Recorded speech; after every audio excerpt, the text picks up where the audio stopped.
Hello guys, welcome back to my channel happy vibes be happy. कभी सोचा है एक गरीब आदमी की रोटी भी भगवान को राजश्री भोग से बड़ी लग सकती है। आज मैं आपको वही कहानी सुनाने वाला हूँ। कहानी शुरू होती है एक छोटे से गांव से। वहाँ रहता था एक गरीब आदमी, नाम था हरी। हरी के पास ना तो पैसा था, ना बड़ा घर, ना ही सोना चांदी के बर्तन। उसके पास सिर्फ था तो एक छोटा सा झोपड़ा, कुछ फटी पुरानी कपड़े और एक दिल जो भगवान की भक्ति से भरा हुआ था। दिन रात मेहनत करता था, कभी खेतों में मजदूरी, कभी गांव के बाजार में जाकर बोझ उठाता और कभी पेड़ के नीचे बैठा थोड़ा आराम करता। उसके पसीने और उसके हाथ की मेहनत ही उसकी असली दौलत थी। लेकिन हरि के लिए असली दौलत तो उसका विश्वास था, उसका भगवान पे भरोसा। हर शाम जब सूरज ढलता, हरि एक छोटे सी चूल्हा जलाता, उसमें 2 रोटी बनाता। एक रोटी खुद के लिए और एक रोटी भगवान के लिए। ना सोना, ना फूल, ना शाही भोग, सिर्फ एक रोटी। और वो रोटी हरि के लिए सबसे बड़ा तोहफा था जो वो अपने प्रभु को दे सकता था। झोपड़ी के कोने में एक मिट्टी का बना हुआ शिवलिंग रखा था। हरि अपनी बनाई हुई रोटी उसके सामने रखकर कहता, प्रभु, आपको शायद राजाओं के महल में राजश्री भोग मिलता होगा, लेकिन आज आप मेरे साथ इस रोटी का स्वाद चखिए। ये मेरी मेहनत का है, मेरे पसीने का है और सबसे बढ़कर मेरे प्रेम का है। गांव वाले अक्सर मजाक बनाते, कहते, अरे हरि, भगवान रोटी थोड़ी खाते हैं, उनको तो दूध मलाई घी चाहिए। ये मिट्टी की मूर्ति क्या रोटी खाएगी। लेकिन हरि हमेशा मुस्कुराता और कहता, भगवान को रोटी का स्वाद नहीं चाहिए, भगवान को सिर्फ भक्त का प्रेम चाहिए। दिन बीते, महीने गुजरे, साल गुजर गए। हरि अपनी आदत नहीं छोड़ा। हर दिन एक रोटी भगवान के लिए।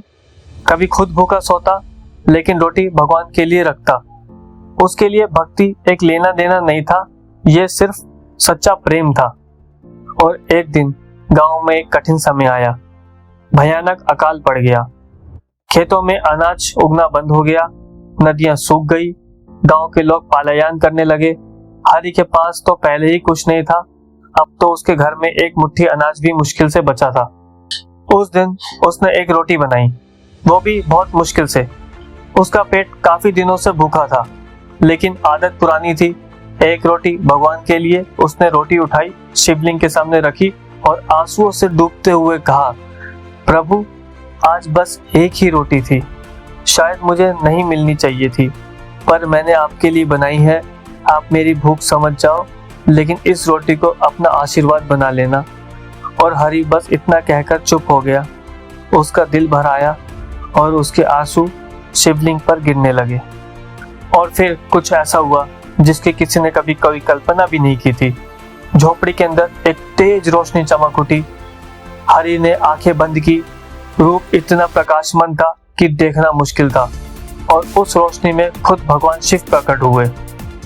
उन्होंने अपनी मुस्कान के साथ हरि से कहा, मेरे प्यारे भक्त, तुमने मुझे कभी सोना चांदी से नहीं, ना फूलों से, ना भोग से बुलाया। तुमने तो सिर्फ एक रोटी और अपना प्रेम दिया। तुम्हारी भक्ति ने मुझे बांध लिया। आज मैं स्वयं तुम्हारी रोटी खाने आया हूँ। हरि के आंसू रुकने का नाम नहीं ले रहे थे। उसने देखा शिव जी ने अपने हाथों से वही रोटी उठाई और एक टुकड़ा तोड़कर खाया।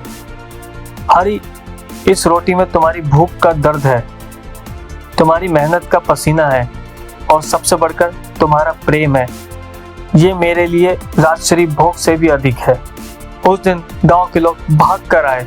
उन्होंने देखा हरि की झोपड़ी में रोशनी है, शिवलिंग से प्रकाश निकल रहा है। हरि रो रो कर बस एक ही बात कह रहा है, मेरे प्रभु, मेरे घर आए, मेरी रोटी खाई, इससे बड़ा मैं और क्या कर सकता हूँ। गांव वाले समझ गए, भगवान को कोई चढ़ावा सोना मोती नहीं चाहिए, भगवान को सिर्फ एक सच्चा दिल चाहिए। और उसके बाद जैसे गांव के दिन बदल गए। बरसात आई, खेतों में अनाज उगने लगे, गांव के लोग फिर से खुश हो गए। लेकिन हरि के लिए सबसे बड़ा वरदान तो वही था कि उसके भगवान उसके घर आए, उसकी रोटी खाई। हरि अक्सर बैठकर कहता, लोग कहते हैं भगवान दूर है, उन्हें बुलाने के लिए बड़ा यज्ञ, बड़ा दान करना पड़ता है। लेकिन मुझे तो बस एक बात समझ आई, भगवान वहीं आते हैं जहाँ दिल साफ हो, प्रेम हो और विश्वास हो। तो दोस्तों, ये कहानी हमें ये सिखाती है, भगवान को हमें दिखावा नहीं चढ़ाना है, उनको सोना मोती घी मलाई की भूख नहीं है। भगवान को सिर्फ एक चीज चाहिए, हमारा प्रेम, हमारा विश्वास। हरि की एक रोटी भगवान के लिए राजश्री भोग से भी बड़ी थी, क्योंकि उस रोटी में भक्ति और ईमानदारी थी। आज भी जब हम दिल से एक सच्चे मन से बिना दिखावा किए प्रार्थना करते हैं तो भगवान जरूर सुनते हैं, और कभी कभी तो वो स्वयं आकर हमारी रोटी भी खा लेते हैं। होप आप सबको कहानी अच्छी लगी होगी। So please do like the video, subscribe my channel. मिलते हैं अगली वीडियो में।